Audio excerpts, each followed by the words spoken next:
Hey guys, welcome back to another episode of the Music Den. I'm your host, Armando Venditti, hoping you guys are having a good day.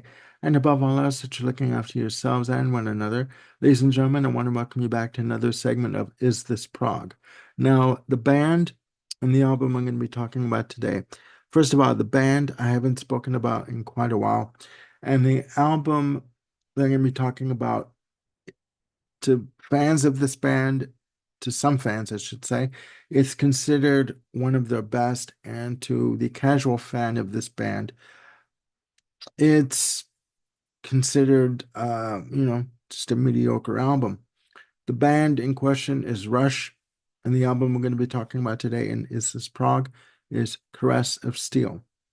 Now, Caress of Steel is the band's third album, released September 24th, 1975, and recorded July of 1975. It was produced by Rush and the longtime producer Terry Brown, who would produce all of their albums up until Signals in 1982, and then they would go their separate ways. And Rush would go on to work with other producers, Peter Collins, Rupert Hine, just to name two. Now, performing on the album, you have obviously what is considered the classic lineup of Rush. You have Geddy Lee on guitar, bass guitar, sorry, and vocals. Alex Lifeson on 6 and 12 string electric and acoustic guitars, classical guitar, and steel guitar. You have Neil Peart on drums, percussion, lyrics, and spoken word on the track The Necromancer. Now, in terms of Rush and their musical progression as a band, they had released their self-titled debut album on Moon Records in 1974, and it was basically meat and potatoes blues rock, um, featuring original drummer John Rutsey. He would, depending on what sources you believe or choose to believe, he was either asked to leave or basically chose to leave. Some sources say that the band themselves say that they basically came to an impasse with him between Geddy Lee and Alex Lifeson, who wanted to go into more of a progressive rock uh, area down that avenue of longer, intricate tracks, more fantasy-based kind of lyrical content. And John Rutsey wanted to stick with, I guess you call it meat and potatoes, uh, you know, blues rock kind of format. And others say that basically John Rutsey was sort of asked to leave or fired due to the fact that he had diabetes, and the band going on a rigorous touring schedule, they felt that he wouldn't be able to keep up with a rigorous touring schedule, playing night after night. And they were on a rigorous training schedule at this point. So they recruited Neil Peart as their new drummer, and he would become their primary lyricist. They would release Fly By Night, their second release in 1975, and a few months later would release Caress of Steel, their third album. Now, again, Caress of Steel, I didn't know of this album until 1985. I really didn't. And I really didn't pay much attention to it until I'd say about 3 or 4 years ago. And, you know, and this album sees the band going down more of a uh, fantasy-based themes in terms of lyrical content. And it's, to me, it is a fantastic album. There's no way around it. I think it's an underrated album. I think it needs to be spoken about a bit more. I would like to see this album remixed and done, given the, given a, you know, 2024 treatment or a 2025 treatment that we're coming up to. But, I digress. Now, this album features one of the the first of three sidelong epics, sorry, that the band would uh, go on to write and produce for their albums. The second sidelong epic would be the side one of 2112, the 2112 Suite. And the third and final sidelong epic that they would do would be Cygnus 10-1 Book 2 from Hemispheres from 1978. After that point, the band decided that they wanted to, according to Geddy Lee.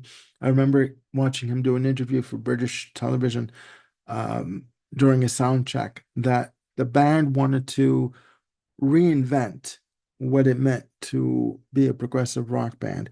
They would do intricate, long compositions, but they would do away with the sidelong epics, right? They felt that they exhausted that avenue as much as they could after doing Cygnus 10-1 Book 2 with Hemispheres. Um, you know, so you know what?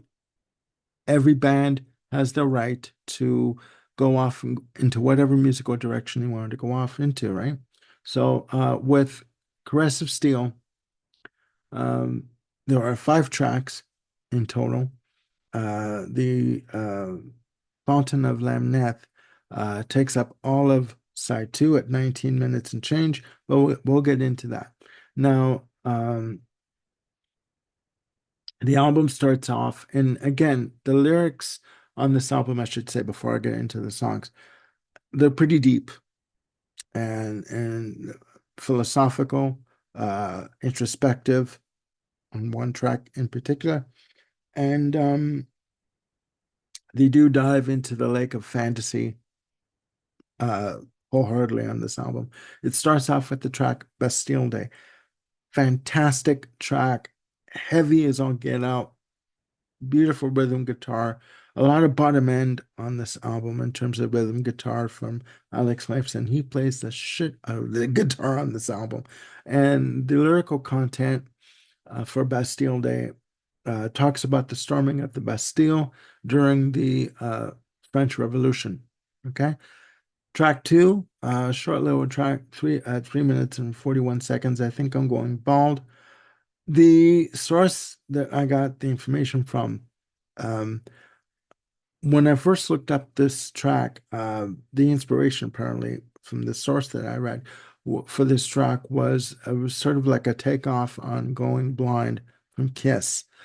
The same source, when I was doing research for this episode, told me that uh, mentioned that this track, I think I'm going bald, is in reference to Kim Mitchell, who was the lead singer of at that point, a local Toronto band called Max Webster, who was gaining a reputation on the local club scene in Toronto, and who would not yet release their debut album until a year later in 1976, which was a self-titled debut in Canada, and it would be called Hangover in the US. And just for a point of reference, Max Webster was also signed to the band's label, Russia's label, Anthem Records and Mercury Records in the US. Um, it's a good song. It's just, heavy rhythm guitar, a lot of rhythm guitar all over the place on this album. Um, it, to me, it's okay. It's a little stopgap between the serious content that would come next. Up next is the track Lakeside Park. Beautiful song, 4 minutes and 9 seconds. References the park that Neil Peart knew as a child in Port Dalhousie, St. Catharines, Ontario, where he grew up. And it's a very introspective track. Even when I listen to it myself, it's like it does bring back memories of my childhood or where I grew up in Toronto, in North York, particularly Dufferin and 401 area, Highway 401 area. Um, it's good. It's good. It's a beautiful track. I wouldn't say overly heavy, but a lot of rhythm guitar, you know, beautiful track. Side one ends off with the 12-minute, 28-second piece called The Necromancer. This is where they foray into more fantasy-based themes and lyrics, more of progressive rock feel. This is where they start to stretch their musical muscles, as it were. The song was inspired by J.R.R. Tolkien's character for the book The Hobbit from 1937. And the necromancer is in the song is an alias for the character of Sauron in The Hobbit in 1937. Now, it's divided into three parts, okay? Starts off with Into the Darkness, and when I'm hearing on the track is uh backwards guitar notes that come in from the left and right channel. You sort of immersed into this track the way it's done, and it has a steady drum pattern, and Neil Peart comes in on the and does a narration and talks about three travelers from Willowdale, right? And Willowdale is the area that the band basically were based in a suburb of Toronto. Fantastic work on it. Just again, it immerses you in the realm of fantasy wholeheartedly, right? Then it goes into Under the Shadow at 4 minutes and 25 seconds. Uh, And in my notes I have here, heavy rhythm guitar and bass, nice panning guitar solo from Alex Lifeson, frenetic drumming and guitar soloing on this piece. Just amazing, just beautiful. Um, and a part three of the Necromancer is called Return of the Prince. This was released as a single from the album.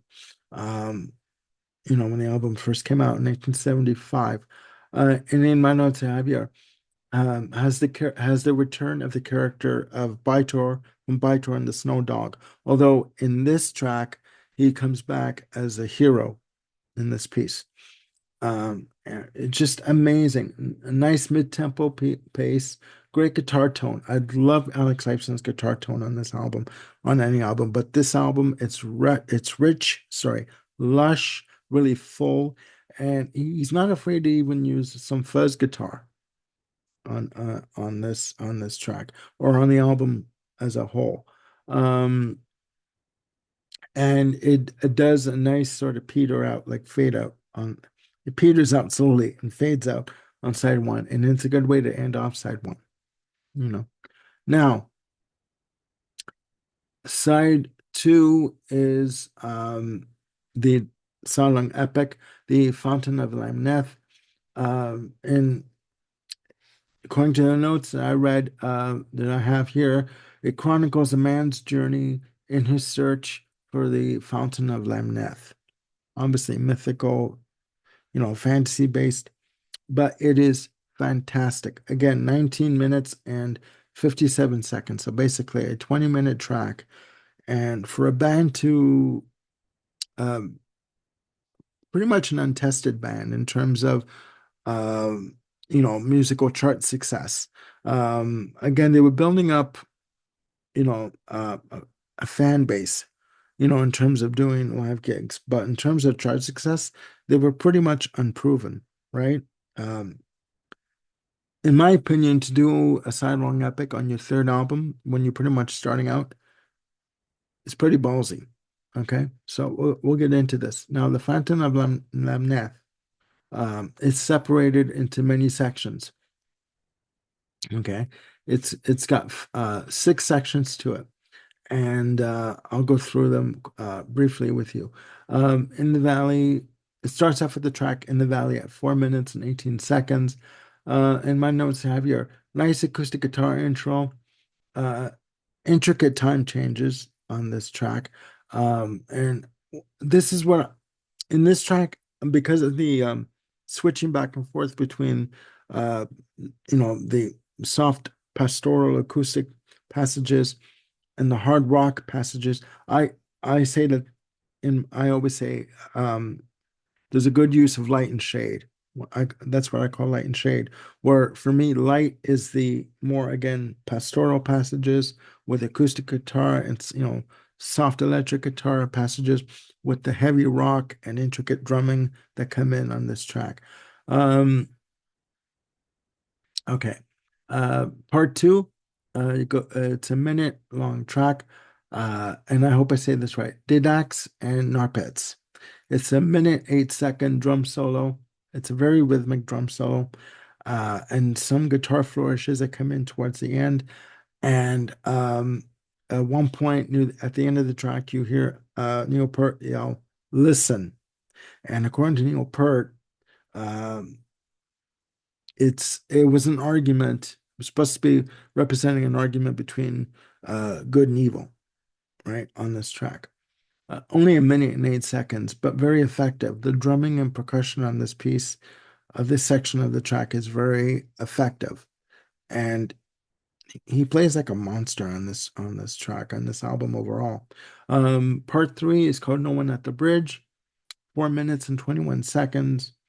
Uh, um, the guitar melody fades in very slowly, steady drum pattern, nice thick guitar tone on the solo. Amazing. Alex Lifeson's guitar work on this album, especially the solo work that he does, is just fantastic. Um, uh, uh, Part four is a track called Panacea, which one of the two parts that are written by Geddy Lee and Neil Peart. 3 minutes and 18 seconds. Um, I think that this could have been a single myself, but what do I know? A very beautiful pastoral track, beautiful acoustic guitar I have.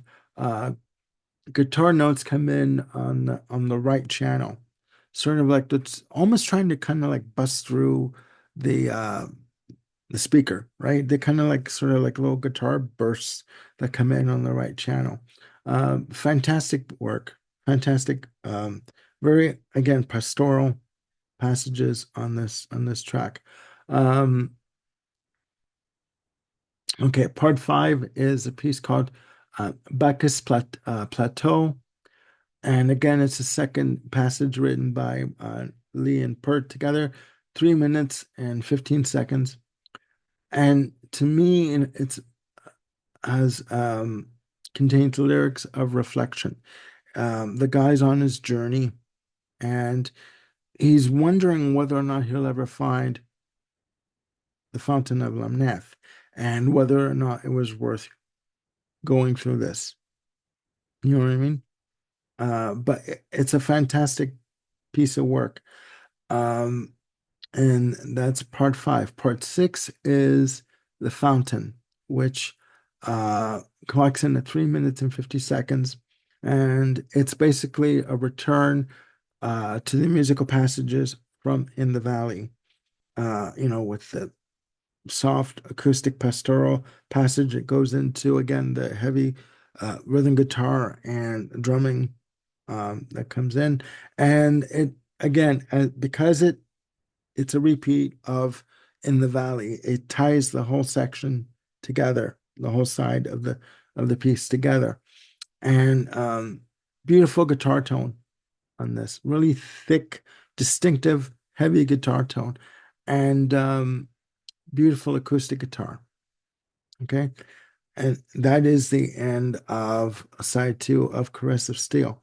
Now, again, for me, I think that,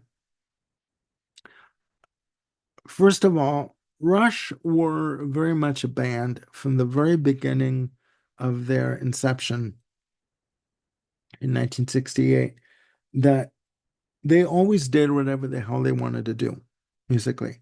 They were never bound by what record companies radio wanted them to produce and present to be played on the radio. If you liked what they did, you liked what they did. If you didn't like what they did, then that was your choice. They never uh, forced anyone to say, you have to listen to what we're doing. And no, they did what they did. They did, you know, presented their kind of music, and whoever wanted to listen and come along for the ride, you are more than welcome. But they were not going to change their musical style to appease a record company or uh, their fan base or radio. Now, in terms of, of the question of is this prog, Caress of Steel? Yes, I do think it's prog. I think that the band were very passionate in what they were doing. They wanted to carve out their own niche in the musical landscape of hard rock and progressive rock. Um, it's a very meat and potatoes album in terms of it's the three of them doing all the instrumentation, writing all the lyrics, and presenting it in a very intricate way, but also a very, in my humble opinion, a very accessible way. Okay. Um, and yes, I do think it is prog. Now, prog at this point was synonymous, the term prog music was synonymous with the use of mellotron. Okay. With bands like King Crimson and Yes and Genesis, just to name three. You know, you also had Jethro Tull at this point. Now, it beckons the question, was Jethro Tull prog? Ian Anderson didn't think so. The music critics did. So who are you to believe? To me, Caress of Steel is definitely a prog album. The arrangements are pretty much, full on in your face rock music, intricate in the presentation. The lyrical content is definitely prog oriented with uh, fantasy themes, you know, dealing with lyrics like, songs like the Necromancer and The Fountain of Lamneth. I'm gaining a new appreciation for this album the more I listen to it. I think it was, again, a very daring album, a very adventurous idea, a bold step for them to take. And incidentally, Mercury Records told them, there were two little anecdotes here. Uh, Mercury Records told them that after the fact that this album didn't do so well, that if they did not deliver on their next album, you know, otherwise, if you don't give us more radio-friendly tracks to promote, you're off the label. Okay. Well, they decided to stick to their guns and present the album 2112 to Mercury and said, this is what we're doing, take it. And luckily, that album took off for them. Now, another story was they had toured with Kiss. Russia toured with Kiss for the release of their first album and got along very well with the band. And um, Alex Lifeson had played Caress of Steel to Paul Stanley, and he didn't understand it. He didn't know what they were doing. He didn't understand why they went off in this direction. And I got to imagine it would be very disheartening for a band who is so full of optimism and so full of confidence that what they're writing and what they're presenting is, the best thing that they could ever do. And people around them are saying, looking at them like, "What are you doing?" Coming back to them saying, "What are you doing? This is not what we want from you." Well, you know what? This is what they wanted to do. And again, I do think that this is a prog album. Okay. And uh every stretch of the imagination, this album is prog. All right. So there you have it, guys. Another episode of Is This Prog in the Can? Let me know down there in the comments what you think of Caress of Steel. Do you like Caress of Steel? Do you not like Caress of Steel? Do you think it's an underrated album? Do you think that it should be given more of a discussion or more of a chance? Or is this just an album to be forgotten about? Or the almighty question for this episode, is this prog? Let me know what you think. Um, Please click like and subscribe and hit the notification bell to keep yourselves on top of any new content I've got coming up.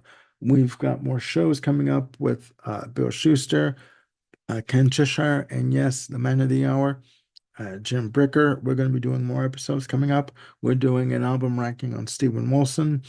We're going to be doing, our 25 favorite artists. We're talking about splitting that up into, because we're talking about 25 artists each, we're going to be splitting it up into 5 artists per episode. So that's coming up. I guess you call it a mini series. But again, please click like and subscribe and hit the notification bell. So again, you're on top of any new content I've got coming up. I'm doing an album spotlight on Porcupine Tree, Fear of a Blank Planet. That's coming up. And yeah, we're more ideas knocking around the old head here, and I'm going to get them out to you as quick as I can. So again, please look after yourselves and one another. And again, please let me know down below in the comments. Do you like this album? Do you think it's prog? Do you not think it's prog? Okay. And more episodes to come. So again, look after yourselves and one another, and I'll see you soon with another episode. Bye for now.